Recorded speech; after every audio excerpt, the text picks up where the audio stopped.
Ruangan menteri harganya 2 miliar. Bener nggak? Saya nggak setuju. Kalau Anda bangun rumah rakyat miskin hanya 25 juta, itu penghinaan. Bangun minimal 150 juta. APBN-nya mampu? Mampu. Kenapa? Daripada dibangun BTS 8 triliun hilang habis. Baru tahu. Daripada dipakai dana rutin kementerian bertriliun-triliun pakai sewa jet pribadi, mending bangun rumah rakyat miskin, orang-orang janda. Saya katakan bohong kalau orang mengatakan APBN-nya tidak mampu. Bohong saya katakan orang APBN-nya tidak mampu. APBN, APBD provinsi, APBD kabupaten digabung, selesai urusan kemiskinan. Boleh hitung dengan saya dan APBN-nya. Jadi yang bilang nggak mampu siapa? Yang takut kehilangan jatah proyeknya. Saya kagum sama Pak Darori. Begitu masuk saya lihat nasi dusnya rapi. Anda kagumi pemimpin seperti itu. Begitu dibuka saya langsung makan. Ini apa? Nasi bakar. Nasinya hari ini terbakar, besok hati kalian yang aku bakar. Seneng. Begitu masuk tendanya rapi. Ini ciri anggota dewan yang memuliakan rakyatnya, yang memuliakan pemimpinnya. Dibanding dikumpulin pakai kaos harganya 25.000, bininya pakai baju harganya 15 juta. Saya nggak setuju rakyat dikasih kaos murah, nggak setuju. Itu penghinaan. Dipakainya 5 tahun terus nggak berhenti. Nanti anggota dewan kasih tuh rakyat kaosnya harganya 100 ribuan. Benar nggak? Nah untuk itu, karena itu tugas terberat, saya katakan, Pak Prabowo bilang ada yang disebut paradok Indonesia. Apa itu paradok Indonesia?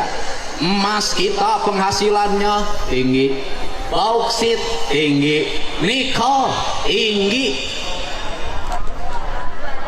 Duitnya kemana? Batu bara tinggi. Duitnya kemana? Duitnya ke di tempat nikelnya, infrastrukturnya banyak yang hancur. Di tempat batu baranya miskinnya banyak. Yang menikmati hanya beberapa orang. Ke depan yang harus mengendalikan siapa? Sempurnakan hilirisasi yang digagas oleh Pak Jokowi. Nanti sempurnakan pajaknya, jangan ditilep sebagian.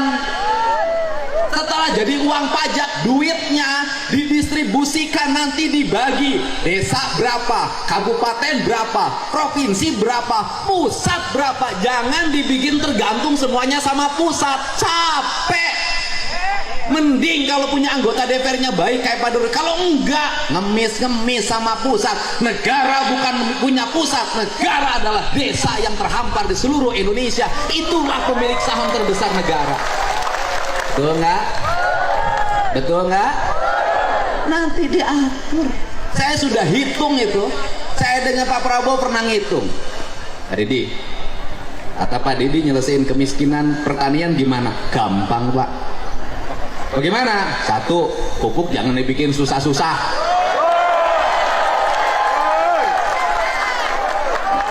Ya jangan dibikin susah-susah. Bikin pupuk susah banget. Aturannya banyak banget. Bikin yang sebanyak-banyaknya, negara rugi. Nggak apa-apa, asal petani untung. Betul yuk? 2, saya katakan setiap buruh tani harus punya sapi. Bantuan sapinya jangan kayak kemarin-kemarin Pak, dari Kementan, kurus-kurus, tua-tua, nggak mau hamil lagi. Itu saya bagiin sampai 2 tahun ke saya, Pak, nggak sanggup. Kenapa? Sapi saya nggak bunting-bunting. Mungkin sama kamu lakinya kurang. Kasih dong sapi yang unggulan, yang bibitnya gede. Kalau bisa yang dibagiin yang sudah bunting, di IB dulu sama kementerian, baru dibagiin. Betul nggak? Satu petani dengan sebagai buruh tani atau luasan di bawah 1/4 hektar, kasih 5 ekor. Setelah itu kasih dana pendampingan, PPL-nya arahin, itu kotoran sapi jadi pupuk organik. puterin begitu. Kemudian apalagi jamin kesehatannya, kalau sakit nggak usah susah. Bener rakyat pakai BPJS, bener, tapi banyak yang BPJS-nya nggak bisa bayar. Saya tuh kenapa Kang Deddy ngomong gitu? Tiap hari aku ngurus yang begitu. Masuk rumah sakit BPJS nggak ada, bayar dulu. Masuk rumah sakit, di rumah sakitnya nggak bisa nungguin. Kenapa? Berhenti kerja ngebecanya. Bener nggak? Nah, jadi gratisin itu pelayanan kesehatan. Yang berikutnya apa lagi? Bangun rumah sakit, jangan numpuk satu tempat. Ya, kabupaten harus punya rumah sakit rujukan, nggak usah operasi ke pusat kota, cukup di kabupaten. Turunin dokter-dokter terbaik di situ. Kemudian siapkan subsidi untuk apa? Kalau orang sakit, keluarganya harus disubsidi. Kenapa Kang Deddy ngomong gitu? Suaminya sakit, bininya nungguin. Yang nyari duit siapa? Saya ngalamin, saya pernah punya kebijakan. Kalau keluarganya sakit, yang nungguinnya saya kasih uang saku 100.000 per hari. Bisa negara? Bisa. Bisa nggak? Bisa. Sekolah, bikin perguruan tinggi udah dirancang oleh Pak Prabowo kan, sekarang sudah ada politeknik di NTT. Nanti terus begitu. Nah, kemudian kalau itu dilakukan, kemiskinan selesai. Orang miskin karena sakit, rumah sakitnya mahal. Benar gak? Orang kaya penghasilan 20 juta kena cuci darah jadi miskin. Benar gak? Benar gak? Ini problem. Terus kemudian infrastrukturnya benerin yang berkualitas di desa-desa. Jangan jalan dibangun sekarang, besok sudah rusak lagi. Bangun irigasi yang bener, jangan bilang 60 cm, dibangunnya 30 cm, diakal-akalin.